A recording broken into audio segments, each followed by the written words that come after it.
Welcome to the BLTnT Podcast. I'm your host, Matt Loria, serving up real stories of business, life, technology, and transformations. You'll hear from interesting people about big changes from career shifts to life-altering decisions and the innovations that help make it all happen. It's about sharing those light bulb moments, pivot points, challenges overcome, and the journeys that inspire us to think differently. If you're on the lookout for insights to propel you forward, stories that resonate, or just a bit of inspiration on your next BLTnT move, you're in the right place. Let's dig in.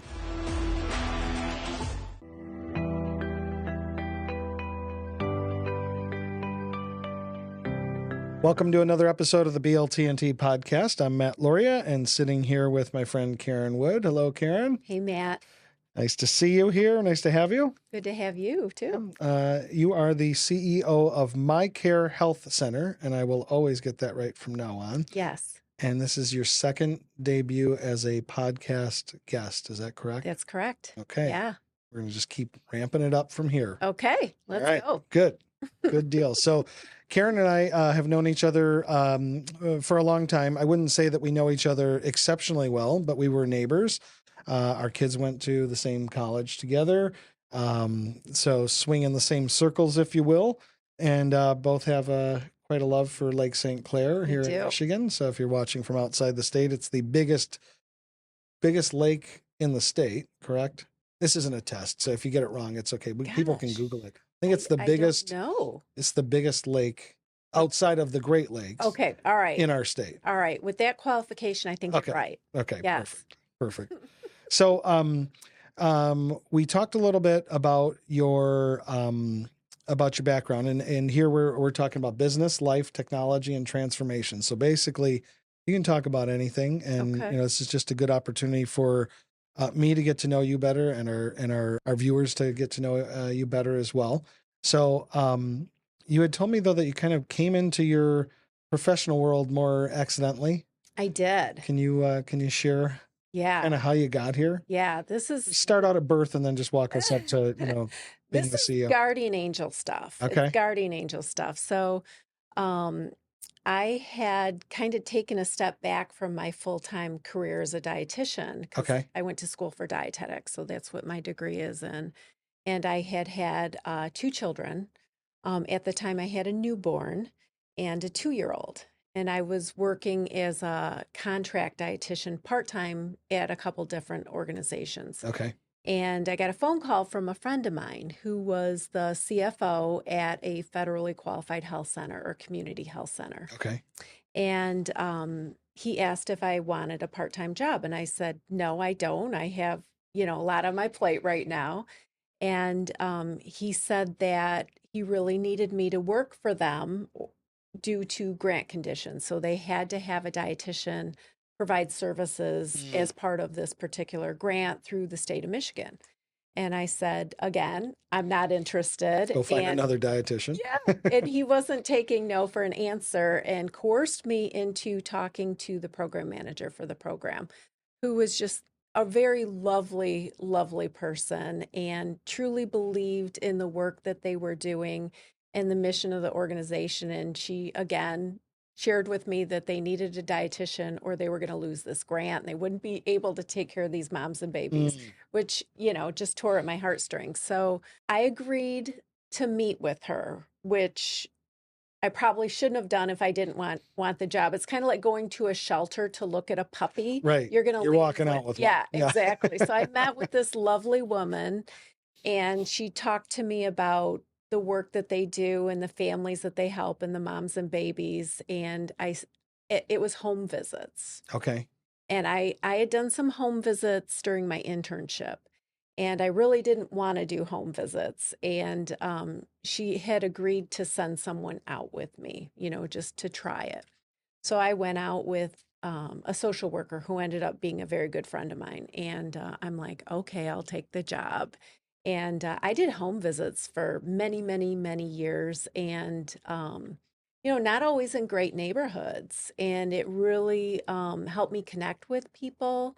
And I learned that for the most part, people really looked out for me and I felt pretty safe. There was only a couple of incidents that I didn't feel safe. But at that point, I had I'd been doing it for so long. I was pretty street smart. So I protected myself. I Okay. never put myself in a position where I was vulnerable. I always made sure I was toward the door, that Sure. type of thing. But yeah, so anyway, long story short, I ended up taking that job at a community health center and Did you even know what a community health center was at the time? not really, Okay, because not I really. still barely do, but that's Yeah, what we're here to learn. yeah, not really. So it was really just fate because I just truly fell in love with the work and believed in the mission and realized that it was kind of my calling. Hmm. And I left that organization for a short time and went to another community health center, but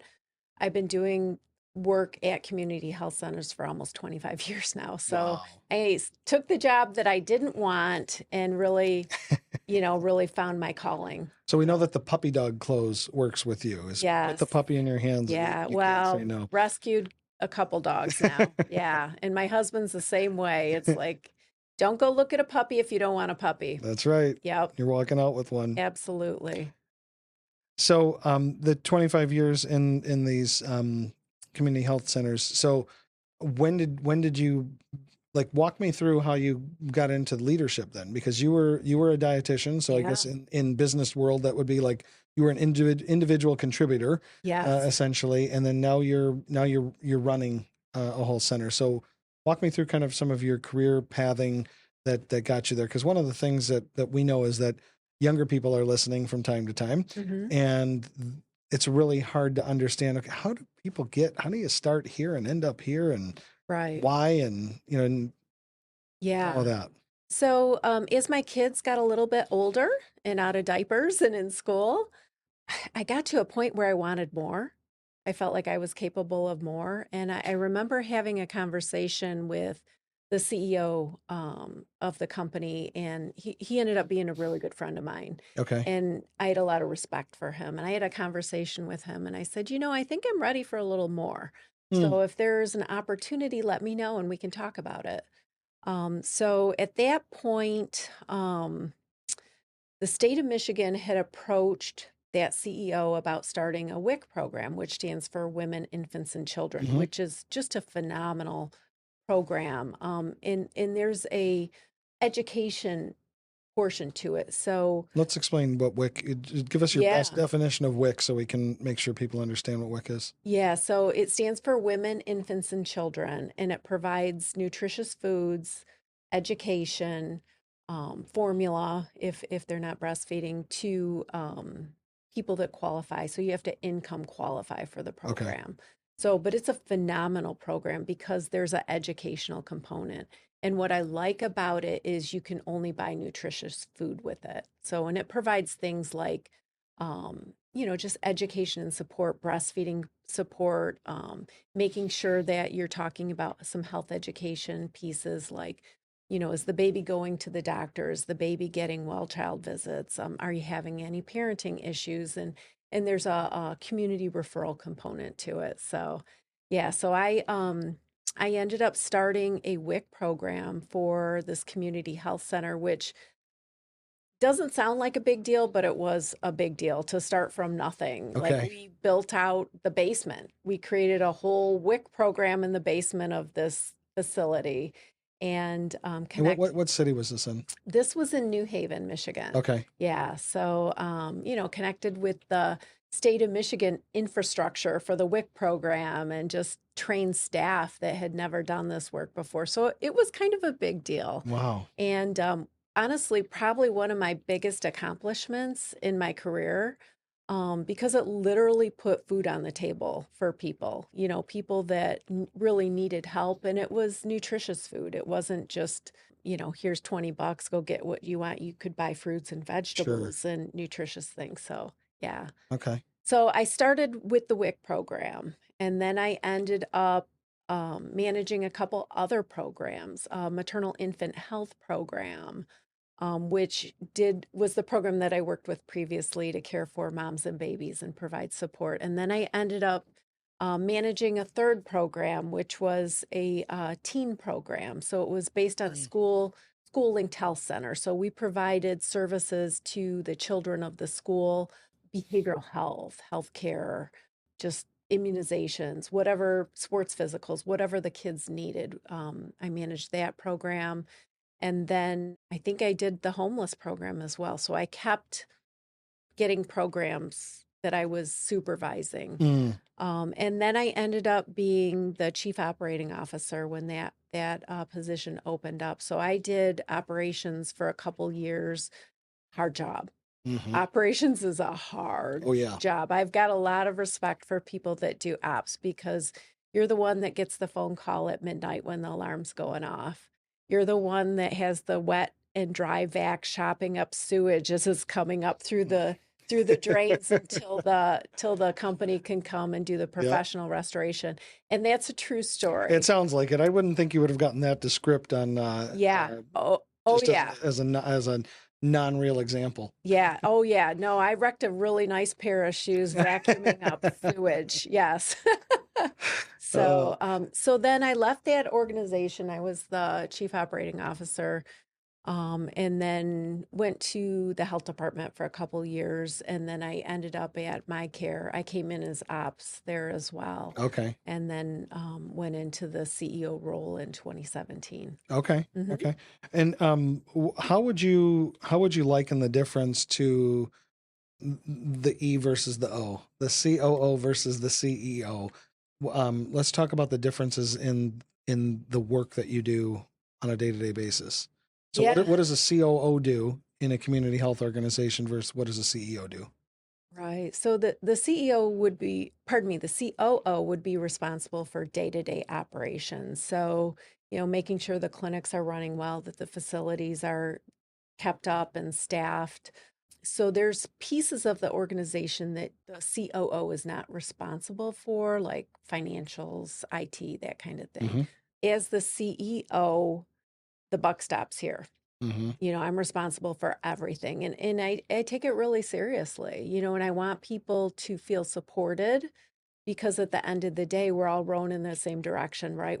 Nobody succeeds if we don't all succeed. So that's my goal, is that everybody's successful and doing well and that they feel supported so that we can reach our goals.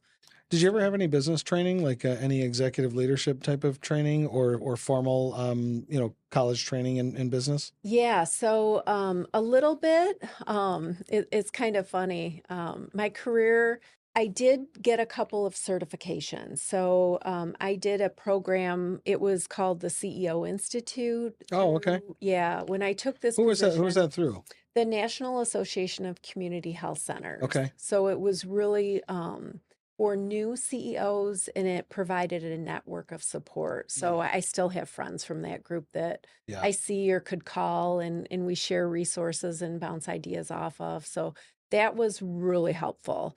And then I did a certification through UCLA for a health executive certification. Okay. So I did that. I think it was 2021. I finished that. So, and then now, this is kind of comical.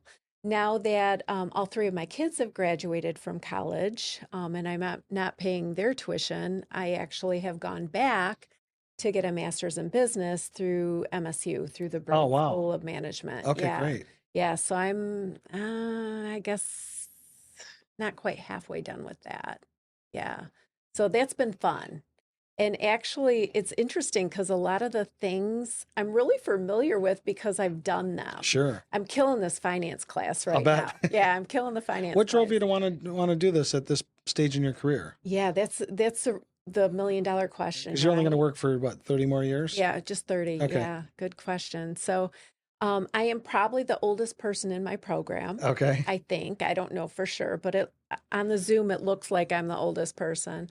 I met with an executive coach. I had an executive coach, and we went through a lot. We really got down into the nitty gritty of things, goals and aspirations and what I wanted to do when I grew up and what makes me happy, what makes me sad, where I struggle, all of it. We got into it. We got into the stuff. Great. And, one of my goals had always been to get my master's, and the timing wasn't right.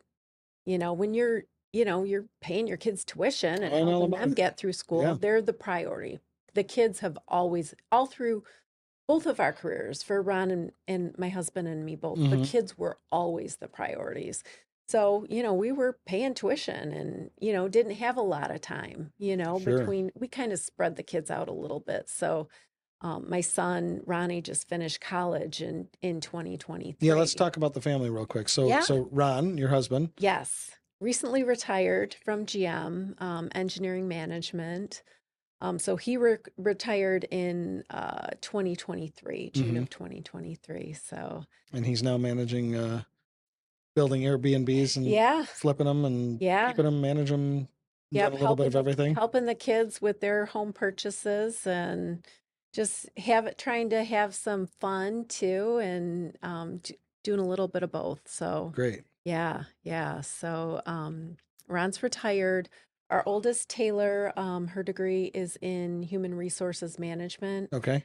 And she actually works for my middle daughter, Courtney, who has a degree in architecture and started her own That's right. architect and design firm.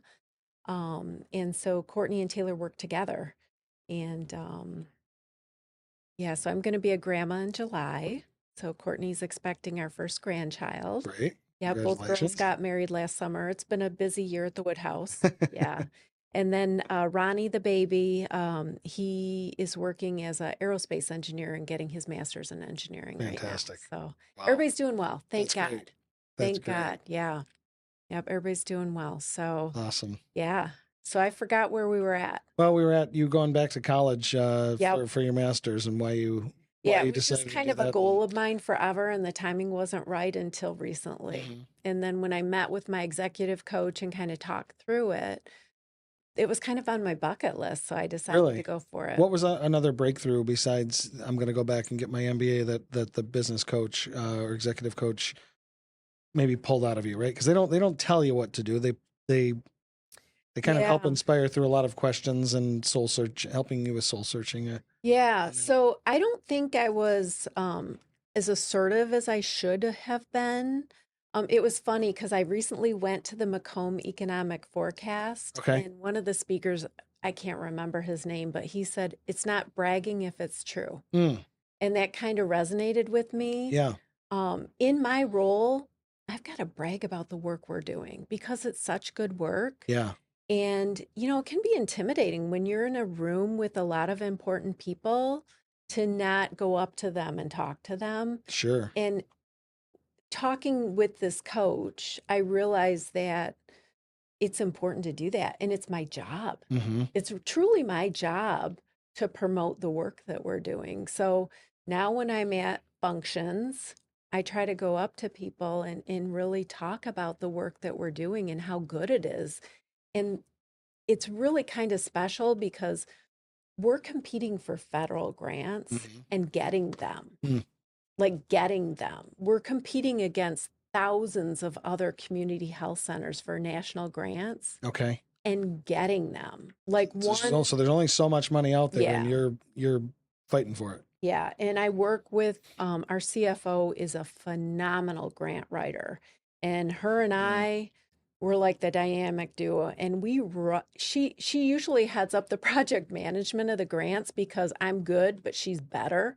Awesome. And we write just really competitive grants, and these grants increase our workforce, and they provide services to the people in our area that are really needed, really underserved populations.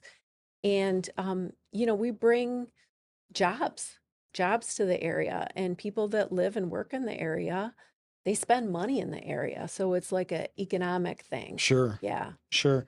I'm gonna build off of your remind me, what was the statement that he said? It's not lying. It's not bragging if it's true. Okay. Yeah. I also have read and often repeat is that the CEO is the chief repeating officer. Yeah. So not only are you repeating to the outside world what it is that you do and why it's important and why you're so much better at it, but you're also repeating on the inside and repeating those messages that maybe are getting, you're sick of saying it, but we don't have that luxury of being sick of saying it because you have multiple people. We have similar size workforces between our two organizations, and you can't stop just by saying it once. You have to be flying that flag consistently. Yes. Yeah.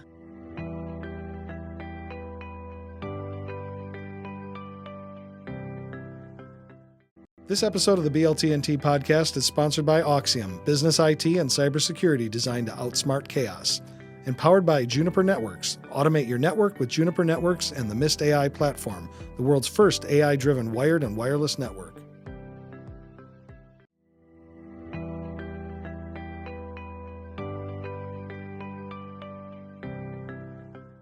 One of the things that has been really important, an important message that I've had to really try to hit home is that urgent cares are not good care. You know, when you go to an urgent care, they're dealing with your sore throat, they're dealing with whatever, your rash, whatever you've got going on, and they're not looking at whole person care. They're not looking at your immunizations, they're not looking at your health history, they're not looking at the whole person. So when a patient calls and they're sick, you need to get them in. Yeah. Because they're going to go to an urgent care.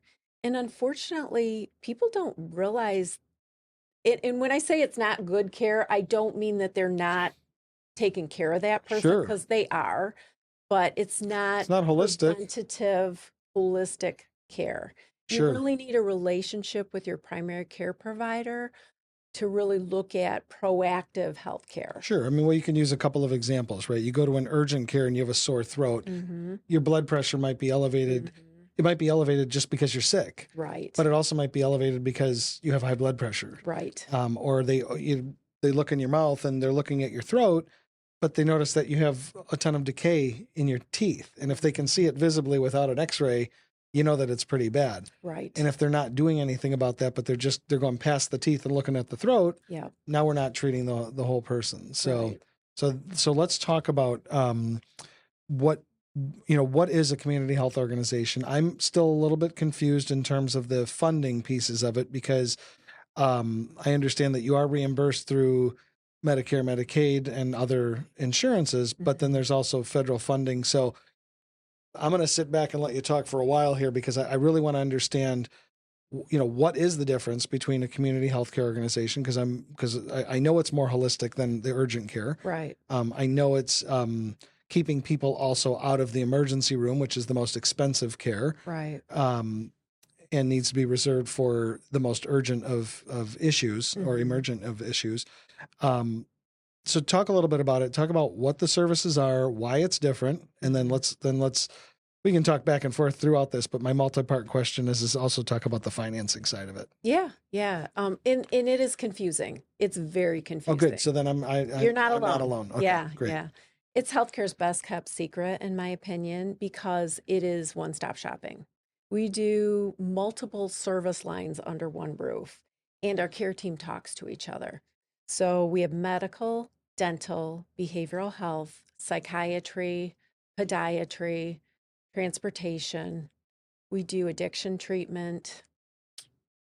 That's about it. So there's some health centers that do even more than we do. Yeah. So when somebody comes in for, let's say, to see the doctor, they're being assessed for depression and other behavioral health conditions. And when's the last time you saw the dentist? And is English your first language? Can you read and write? Do you have trouble with stable housing? Do you have food insecurity? All these things. So we're screening for a lot of different things, right?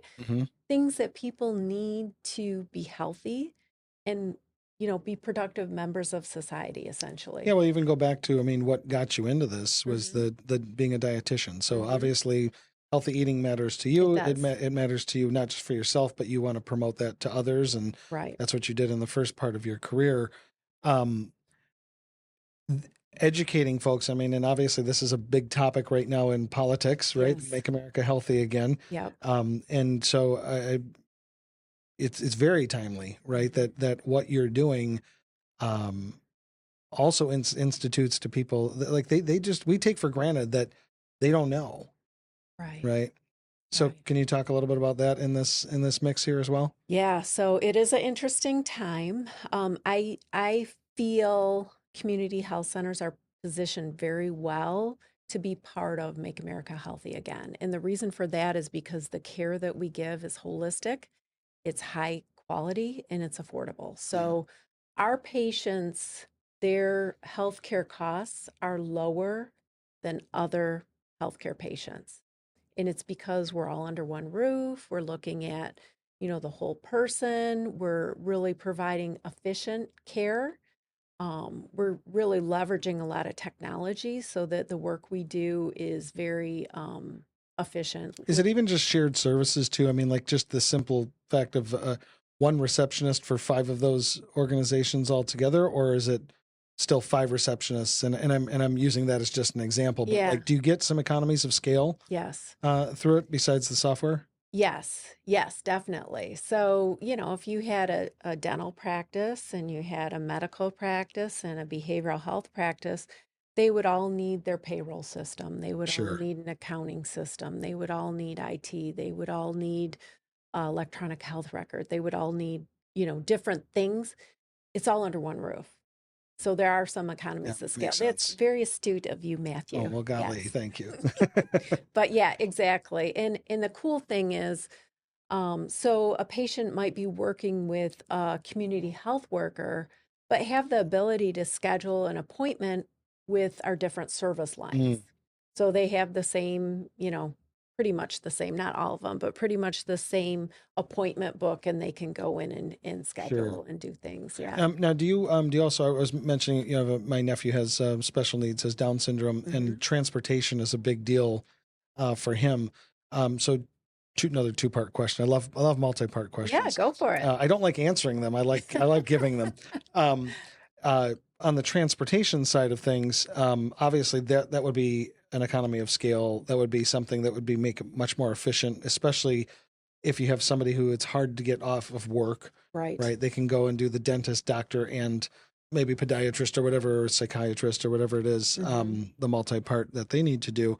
But what about serving people with special needs? Is there hmm is there a lot of focus there as well?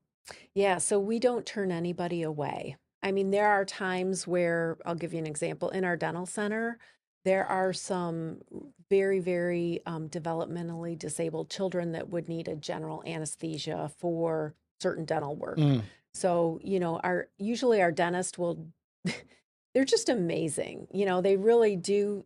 They have certain tricks, hmm. and they make it kind of fun and, oh, let me see your teeth, or whatever. So they can usually get done what they need to do, but there are times where it's just not in the patient's best interest Sure. because they're, just really struggling and they need a higher level of care with anesthesia to get their teeth Okay, cleaned so that'd be or one extractions example or of where whatever. you can't service that to that Right, degree. right. You'll But you'll still continue to do the rest of their care, though. I would yeah, imagine. we do everything that we can, and we Hmm. don't turn people away.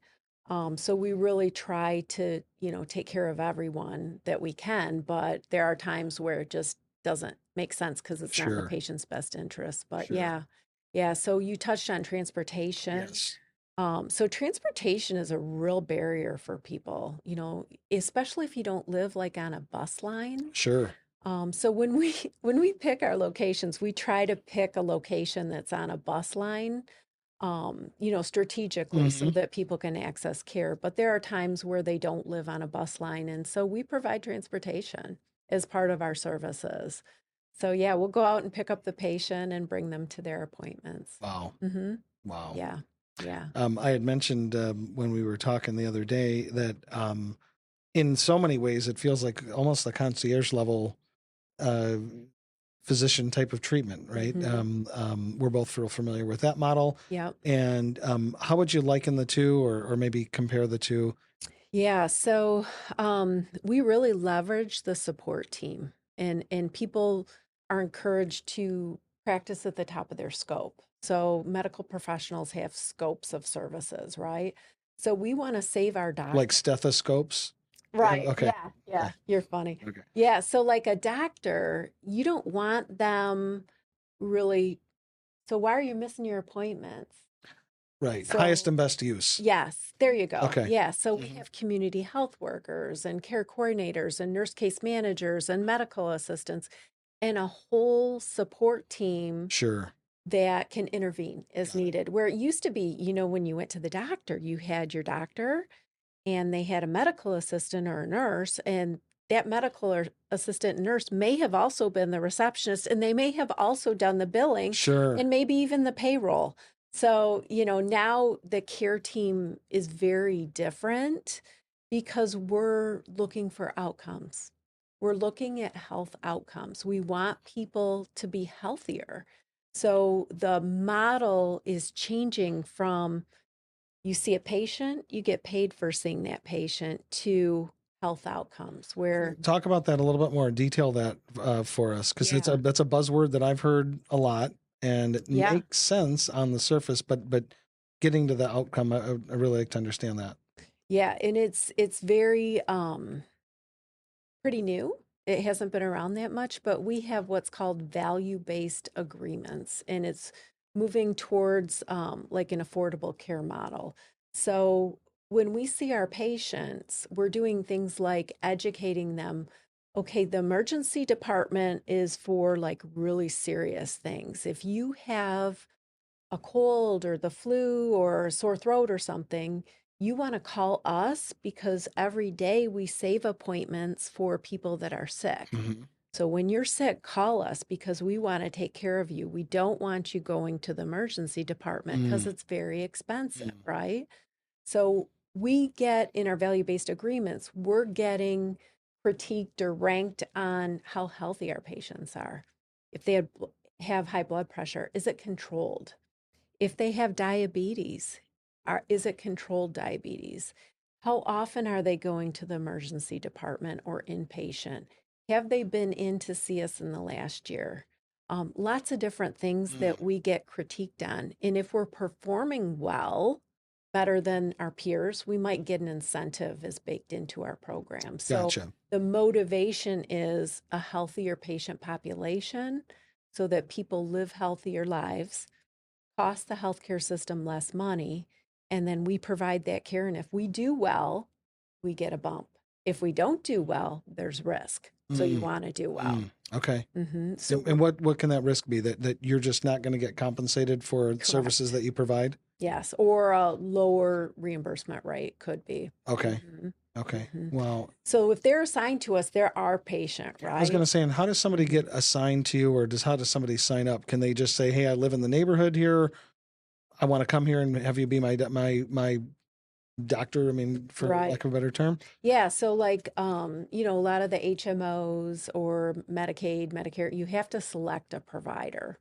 So this is the thing where they say, "Who's your primary care Yep. physician?" And so is this someone then says, "Your Yep. your group is?" Yep, exactly. Okay. Exactly. So some of the insurance companies you don't need to select, but the majority is kind of moving towards you have to select a primary care provider. Got it. Got it. So- And then you become that provider of record, Mhm. or is it, what's the specific industry term? Yeah, provider of record. Okay. Yeah, primary care provider. And then your organization is ranked upon the outcomes for that particular patient. Correct. Yeah, Okay. with our patients in these specific agreements, and there'll be more agreements all the time, like because the healthcare industry is moving towards more value-based or Okay. affordable care. So why can a regular doctor's office exist without the grant money coming into them?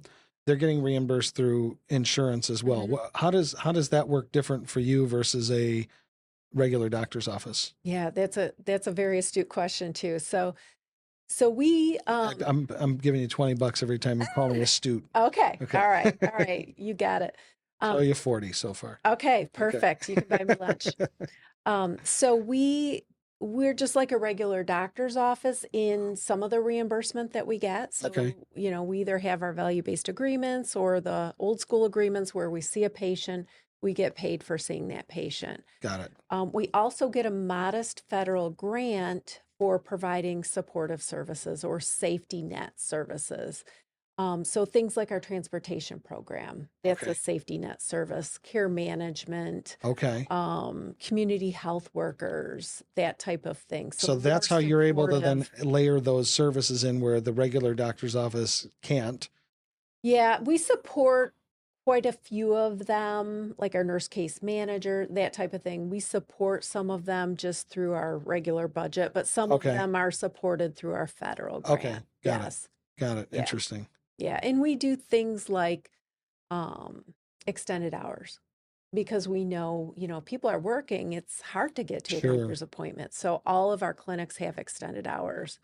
So because we want people to have access to care. Got it. Mhm. And what happens if somebody just doesn't have insurance? Can they pay cash to come to you? Yeah, so we actually have a sliding scale program Okay. for the or underinsured. So it's based on family size and income. Okay. So we don't turn people away based on ability to pay. Okay. We actually enroll them in our sliding fee program so they pay a portion of their appointment, the Got it. cost of their appointment. Got it. So is Mhm. that similar to like how an emergency room is not allowed to, really turn people away? Yeah, so EMTALA, I think it's called. That's like Okay. if you're in a life-threatening condition or in labor, that they'll take care of you. It's a little different in that it's really not a law. It's just part of the community health center movement, and that we don't turn people away because we know bad things happen when people don't have Sure. health care. And what would you say? I mean, how bad do you take it on the chin financially every year from just you guys just having to cover the nut? Yeah, about 6% of our patients are uninsured. Okay. It's pretty low, Okay. really. It's pretty low. And we're checking in with them. Like a lot of times somebody might be uninsured because they're out of a job. So in a month they might have a job and have insurance. So, Okay. every time somebody comes in, what's your insurance? Do you have insurance? Do you need help? So conversations are happening, Okay. so the majority of our patients are insured. Okay. So, yeah, Great. 94% of them. And do you feel like is there any part of your population that you'd like to do a better job making sure they know the holistic nature of the services, or do you feel like you guys just knock it out of the park there? I think there's always room for improvement. I think in general, pediatric dentistry is a highly underutilized area. So we're trying to partner with like Healthy Kids Dental program Okay. to really let people know, you know, dental care in children is incredibly important, and your child has coverage. So get them in, MyCare, we can take care of your kids. Call MyCare, get them in, or we'll reach out to people. And dental is kind of a weird thing when you think about it, right? Sure. If you haven't had regular dental care, just think about sitting in the chair and allowing somebody to poke around in your mouth. It's Yeah. really kind of weird and intrusive, right? Sure. So we want children, as soon as they start getting teeth, to come see us so that we can have like a really positive experience Gotcha. and have the dentist, oh, let me see your tooth. And oh my gosh, are you brushing your teeth? And Sure. just make it fun and positive, because if they start getting cavities, it's going to hurt Yeah. and it's not going to be fun, and it's going to be a really traumatic experience. I always find like, when you hear people passing judgment, right, especially of underprivileged folks, it's like, Mhm. why don't they just go to the dentist? It's like, well, you grew up in a house where your mom and dad took you to the dentist. So Right. you actually came almost built in knowing that, even if mom and dad weren't there all the time pushing it, you kind of know that every year you go to the dentist Yeah. at least a couple of times, or maybe Right. at least once, right? Right. And if you grow up in an environment where the education's not there, you're you're really rebuilding or building from the ground up these habits that just were never there. Right. So how do you guys I guess maybe can you tell us a couple of stories maybe of like, wow, this person came from a life of never doing this to now we're, I mean, now that you've been in the business a little bit, now their kids know what to do. Do you have any success stories like that really like Yeah. warm your heart and The, that you remember really well? I love these stories. Yeah. Funny story. I just interviewed and hired a dentist. Okay. So as part of the interview process, it's always like, why'd you go into dentistry, right? You know what she said? Because I never saw the dentist as a kid. Wow. My parents never took me to the dentist. I didn't realize how important it was. And then a lot of times you have bad things happen and you need cavities that needs fillings and Sure. all the things. So she wants to do the work to prevent that and educate and do some teaching. So, yeah, so I Nice. thought that was cool. Yeah, I like that. Yeah, yeah.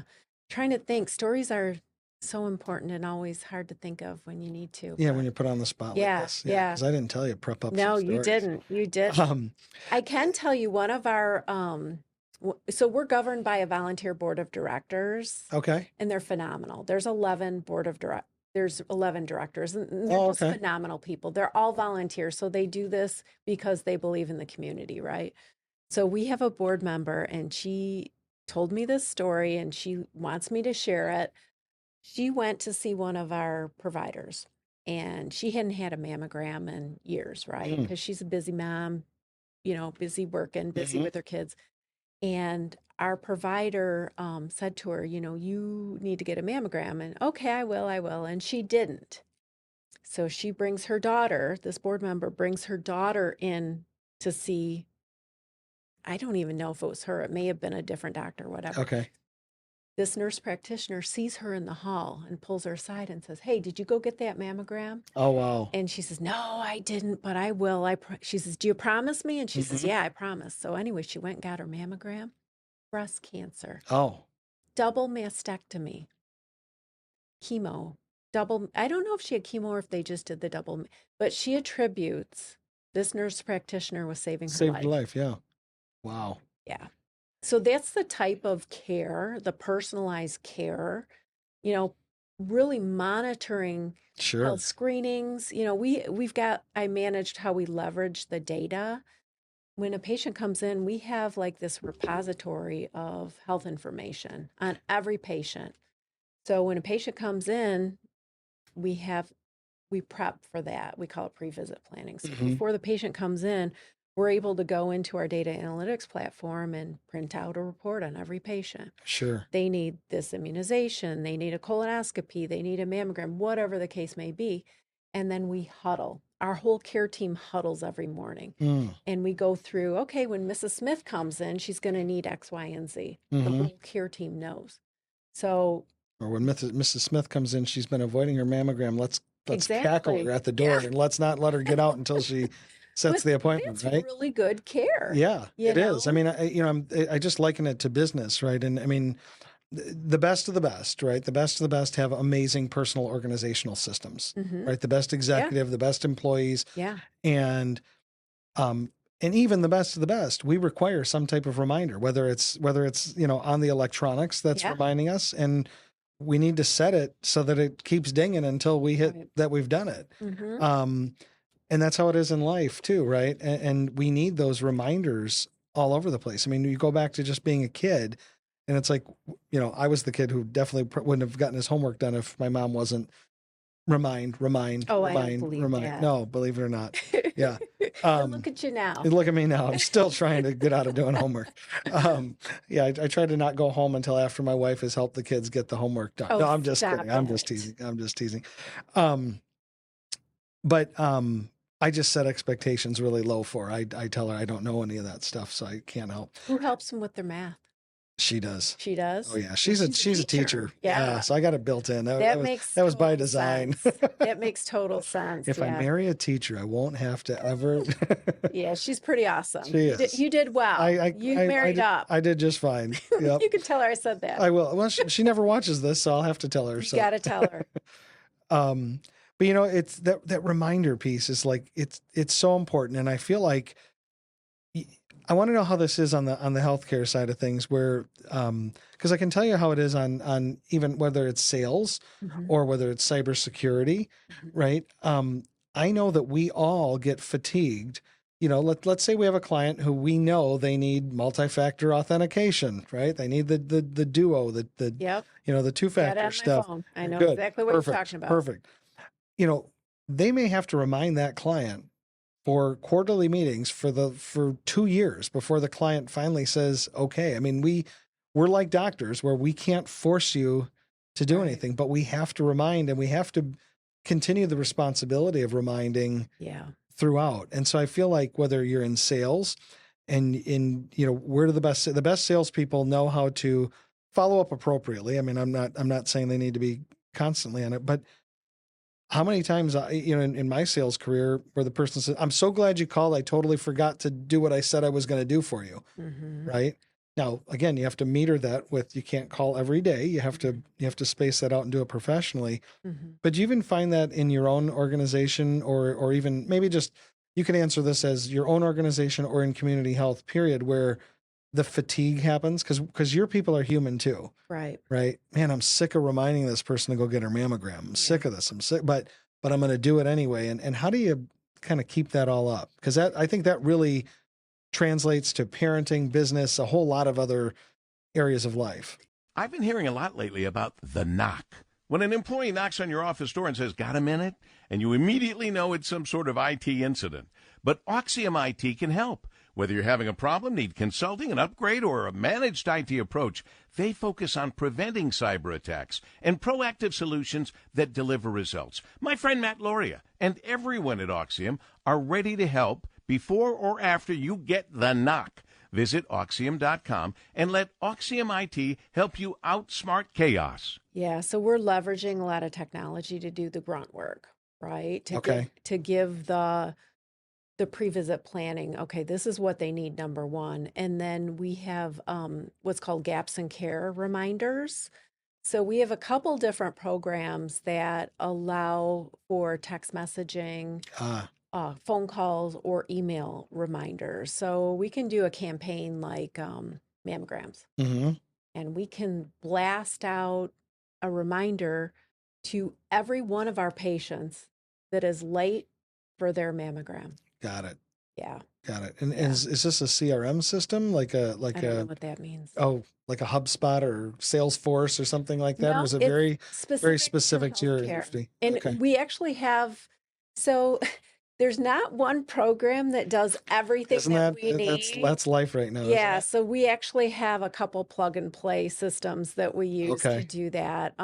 That's actually a good reminder that even in an industry that's matured or maturing, there's still no one size fits all piece of software that just fixes everything. If I had more time, I'd start my own company and do a one side, like a module that did everything that we need. But I don't have a lot of time. So you got 30 more years. We already decided. Yeah. I'll let you get in your MBA. But it's really, you can't do everything. I mean, you gotta use technology. Right. And you got to use it safely, like your MFA. Yeah. I mean, that's just not negotiable because it's not promoting your business. Yeah, sure. It's not a matter of if, it's a matter of when you're going to get an attack. Yes. Well, and the thing is you are being attacked constantly. Yeah. It's just, does the stuff you have, hopefully you never know. Hopefully you never know. Mm-hmm. Right. But, and really with the whole if versus when, I had a customer tell us the other day, which was really an astute CEO. And he said, look, I'm not living in a fantasy world that says we're never going to get successfully attacked by a malicious, cyber attack. Mm-hmm. But when I do, I need to be able to go back to my insurance company and answer to truly be like what we answered on our questionnaire is accurate. Yeah. And I thought, wow, that is a really smart, CEO, because it's like going to a doctor, right? It's like, well, I go to a doctor, so I'm never going to be unhealthy. That's not what a good doctor is guaranteeing. Right. Right. So we're kind of in a similar business model here. It's like, we're going to continue to tell you and show you what are the best things to do, the best practices. Yeah. But you can still get hit by a bus, and you can still get cancer, and you could still have a heart attack. And, and that's just part of life. And so when I heard that, I'm like, man, that applies to so many other areas of life. It does. That we have to remember that. It's like, why are you doing good? Well, because it's the right thing to do, not because it's going to be perfect for you all the time. So you get that in your world. Yeah. And I mean, as far as like cybersecurity, it's like ever changing, right? Because these bad actors are just doing more all the time, and it's got to be really hard for you to keep up with it. It's hard to keep up with. The hardest thing to keep up with, though, is that there's a new technology every day. Yeah. And there's tens of thousands of programs out there. I mean, if you are an IT professional and are getting calls. So like if you have an IT director, or I'm not sure if you do it at the facility, but they're getting called from so many people every day. I'm getting called from so many people every day wanting to share other technologies. And it's like, at some point you have to say, you have to continue to investigate, but you can't have them all. You can't afford them all. You can't manage them all. Right. And not all of them are pertinent, to your use case. And so depending on their sales activity, they might be trying to sell you a product that you don't even need. Right. Which is, so it's a very confusing world with that. So I appreciate you asking, but it's, luckily we've got some really smart people that are trying to be as best we can be every day. Yeah. It's important work. Yeah. Thank you. Yeah. So, what else would you like other people to know about either yourself or your organization? Like, tell us a secret. A secret. Oh my gosh. It doesn't have to be like a salacious secret or anything like that, but it can be. Yeah. So I think MyCare has kind of flown under the radar for a lot of years. Okay. And so we've been around since 2010. And I don't know that everybody understands the impact that we have.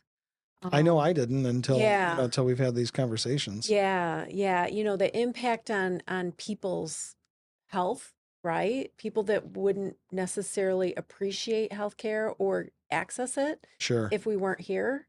Number one, we're here. Number two, employing, like 60 people, depending on the day. Yep. And bringing money into the local economy. I think, when we look at the big picture, it's really important. Michigan's doing a lot of really good stuff, right? But we also need to keep working at it and keep competing. And we're literally out there competing for federal grants and getting them. So I think it's really, it's important to stay aggressive. And, if you don't keep up with things, you're going to be left behind, especially in healthcare, because things are changing so quickly. Sure. And if we don't do good work, we'll be left behind, and our competitors will do it and probably not care as much. How do you think these programs, though, with the reimbursement based on the outcomes, is it really? Do you believe that this is a positive thing that's helping to hold people accountable? I do. Meaning hold physicians and physician groups. It's a fabulous question. Think about the payment model right now. Previously it's kind of changing. It's in a state of flux, but you got paid based on how many patients you see. Healthy people don't typically see a doctor as much, right? Sure. People come when they're sick. So you're essentially paying doctors to see patients more. We want to keep people healthy. In this new payment model, in our mission, we want people to be healthier. Sure. So we're, making sure we're monitoring them. We're doing more behind the scenes stuff to get them help versus come on in, we'll see you, you'll see the doctor. So it's like more of a coach than a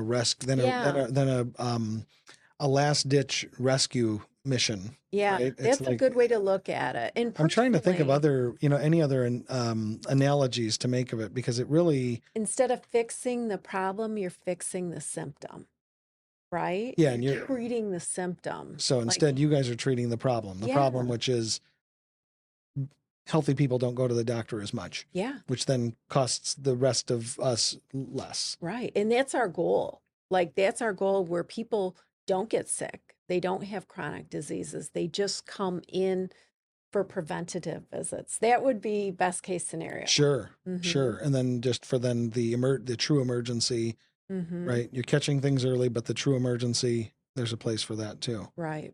So on this Make America Healthy initiative, I mean, there's, obviously there's a whole lot of controversial pieces of it, right? With vaccinations and things like that. Right. But the general overall, like if we strip that away and talk about the general overall message, the message really jives with what your mission is. Yeah, it aligns with our mission very well, because that's our goal. That's our mission, to make people healthy. So, yeah. How are you, but what are the challenges you're bumping into, whether it's like I don't know, just in the messaging that you're giving or politically. And I mean, you know how all this stuff seems to intertwine. What are the problems that you're bumping into Yeah. because of So, it, or in misconceptions, anything that would be yeah. perceived as a negative? So I think for us, like our federal grant is modest. We're very appreciative of it. We're good stewards of it. We do really great things with it, Yep. but it's not the majority of our budget, right? Okay. It's a piece of our budget. So I think the misconception could be that we're a free clinic, which we're not, Mm-hmm. or it could be that we aren't good stewards of this federal funding, which we get, which is not true. We're very thrifty with it. We utilize Sure. it very well. So I think I think if people were to look at the benefit from, okay, we have, this many patients, it costs us this much to see them and they have these outcomes, which these studies have been done. It's very evident that our care is better, people are healthier, and it's very affordable, Mm.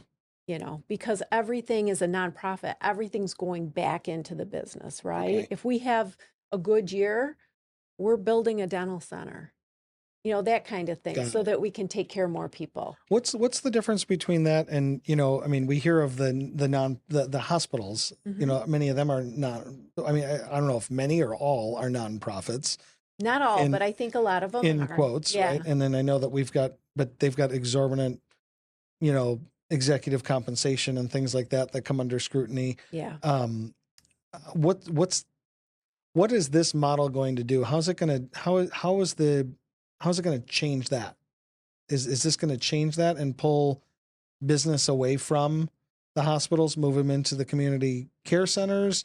What what's You're looking at the future, what's gonna the future? Yeah, happen? what's the whole like long game of this, that whoever's doing the puppet strings on it, what are they really trying to get to long-term goal? I believe the government is looking at, decreasing fraud, waste, and abuse, Okay. which it should be, Sure. right? Sure.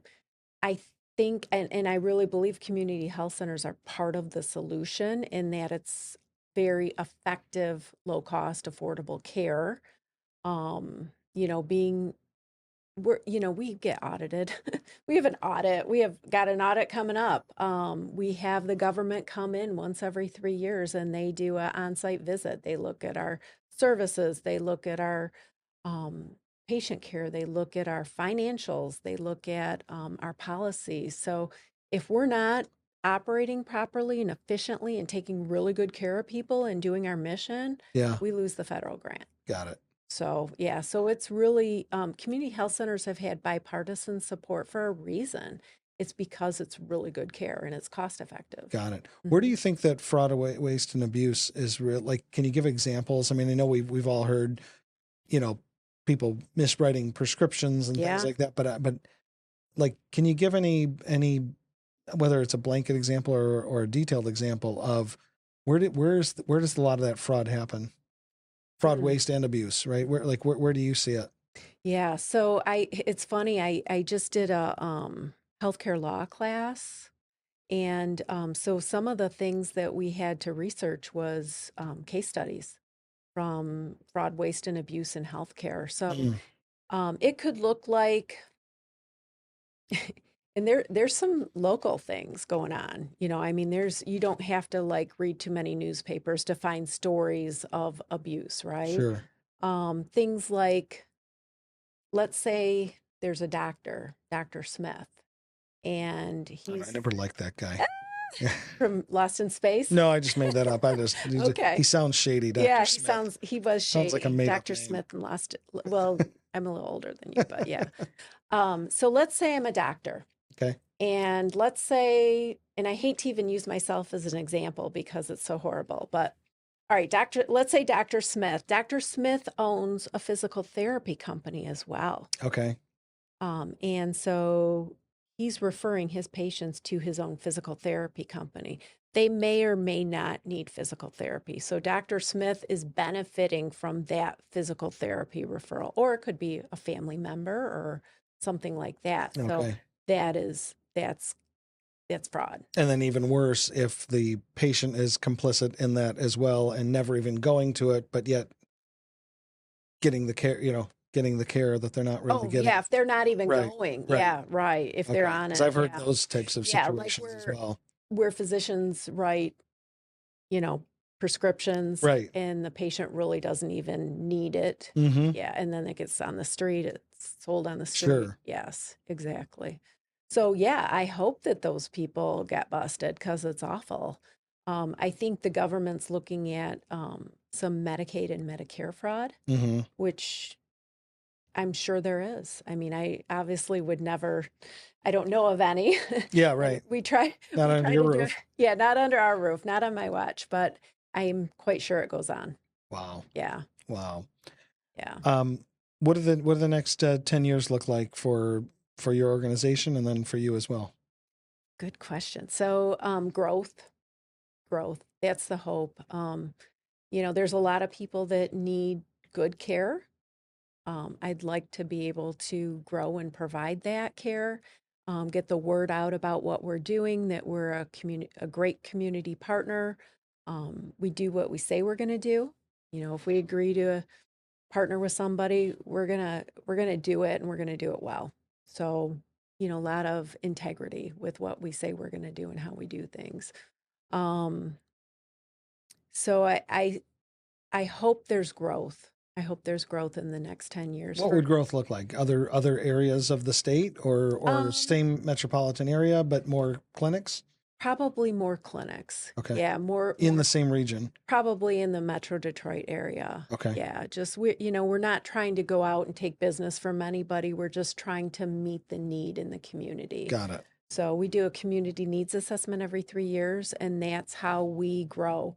The board reviews the community needs assessment. We have a strategic planning retreat, which is kind of my North Star. I use that strategic plan every day. That's how we change and grow. So it might look like, we did it in 2023. We built a dental center. Mm-hmm. And the reason we had a dental center, we built a second one. And the reason for that was in northern to mid Macomb County, people couldn't get quality dental care.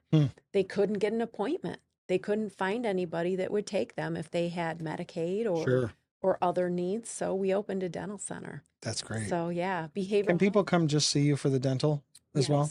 Yes. Okay. So they can come for just dental or behavioral health. Okay. Mhm. Okay. But they can also come for the full Monty. Yes, the full Monty. Yes. Well, no, I just remember I've heard of people who, for one reason or another are on those plans, and dental was the hardest thing Yeah. to find. So our goal is to take every type of insurance. So Okay. literally if somebody says, hey, you don't take my insurance, if there's a need, we're going to reach out to that insurance company and Try say, to okay, figure out how to get panel on a us plan. with your, yeah. Wow. Yeah. And they want to work with us too, because Sure. it's good care. Mm-hmm. Great. Last thing for you is, what about any books, podcasts, authors in general, or just people you're talking to that are really helping shape your thinking right now, that you're paying attention to? Honestly, I'm not doing a lot of podcasts or reading just because my master's program is so time consuming. You do get a hall pass for that. Yeah. Yeah, I'm reading reading textbooks. Yeah, it's just fascinating finance textbook right now. But yeah, so I'm not doing a lot of that, but it's also really interesting to me. So that's kind of stimulating me. Just doing the master's program. Right. But people that inspire me, I interact with a couple people that I just really think are just amazing human beings. So one of my board members, perfect example. So I'm the vice president of Families Against Narcotics, now called Face Addiction. That's right. Now. We forgot. Yeah, that's right. I brought that up to you, not realizing that you were a part of the organization. Yeah, it's called Face Addiction now. We just rebranded, but so went to a fan fall fest a lot of years ago now. I don't know, 7, 8 years ago now. And a young man was the featured speaker. And let's make sure before we even get into that, let's explain what is FAN. Oh, good idea. So FAN is a nonprofit, and the mission, I can't tell you verbatim, but it is to reduce the stigma associated with addiction. And we do a lot of community programming to help raise awareness Mhm. because a lot of people think addiction is just, like those people, like low income, Yep. you know, just in addiction does not discriminate. It affects everybody, Yeah, right? there's a lot of blame that goes on with it. There's a lot of Yes. stigmatization that goes on with it. Yes. Just um, negativity more first before going, hey, if the person had a broken arm, you'd say, oh, let's figure out how to patch this person up. If they have addiction, we look at it societally far different than Very that. different. Yeah. Yes, that's an excellent point and so So, true. Yeah, so FAN is doing street medicine. So literally taking doctors out on the streets and helping people that are homeless to access care. Syringe service program, so clean needles. If you're going to use, at least use a clean needle, sure. right? This the harm reduction programs are very controversial because people think it's kind of like You're giving, encouraging them. Yeah. yeah, but it's really not. I mean, studies show that building a relationship with someone when they're in active, abuse, they they're more likely to seek care out when they're ready and because they know you and they trust you. Sure. So it's really kind of a good relationship in that you're helping somebody when they're at their lowest, and then when they're ready for help, they're going to come to you. Plus, deep down, no addicted person wants to be an No, addicted person. no, right. Yeah. Somebody doesn't say, hey, I want to be addicted. Yeah. Right. Yeah. So there's the street medicine, the QRT, which is once somebody overdoses, they send out a team. It's social worker, police officer in plain clothes, and a peer recovery coach Mm. to the home and talk to the person after they've had an overdose and, are you ready for help? We're here for you when you're ready. Hope Not Handcuffs is huge. Yeah. So Hope Not Handcuffs is, when someone is ready to get help, they can go to a police department that partners with FAN. And actually, we have angels. We call them angels, and they wait with the person until Sure. we can get them into treatment. Yeah, I would encourage anybody to go to one of the events that you guys have Oh my because gosh. it's so well. First of all, I think we all know how many people. I mean, not that we know. I don't know the exact numbers, but we know that it's a very low number of people who get out of addiction alive. Yes. And when you go to the FAN, one of your organization's events, and you see and you hear from the people who are in recovery and the line of them that is willing to be vulnerable and tell their story, Yeah. and you're going, oh my gosh, like statistically these are the 0.001 or whatever it is, Yeah. right, of survivors. And this, first of all, it's terrible to think that this is how few people survive, but yet you're seeing so many of them, so you realize, wow, this group is doing some amazing work. And Yes. when you see the sheriff and the doctors and everybody kind of all in one place, it's hard for folks to not realize, like, hey, there's people out there who care, who want to help you stop this, who are not judging you, Yes. right? And it's that's God's work. You're doing great stuff. Yeah, thank you. Yeah, FAN is my second love. Well, I shouldn't say that. My husband, my children, my job, and then FAN is there too. But yeah, it's really important work. And then we do addiction treatment at MyCare too. So it's all Okay. part of. Great. It's like this really great group of organizations. Sure. Macomb County Health Department, Macomb Corrections. Advancing Macomb. There's this really great group of really good people that Yeah. help each other and help the community, and yeah. But then you also said that there's a CEO group of people that are in your position all over the nation. Yeah. That you're also collaborating with, peer networking with, et cetera, and learning from. So So this is a movement that's happening. The health center movement. Yeah, it started out of the civil rights movement in the 60s. But yeah, it is. It's a movement. Wow. Fantastic. Well, thanks for everything you do, and thanks for doing this with me. Having me on your show. It's pretty cool. Great job. Yeah, thanks, Matt. Thanks. Thanks, Karen.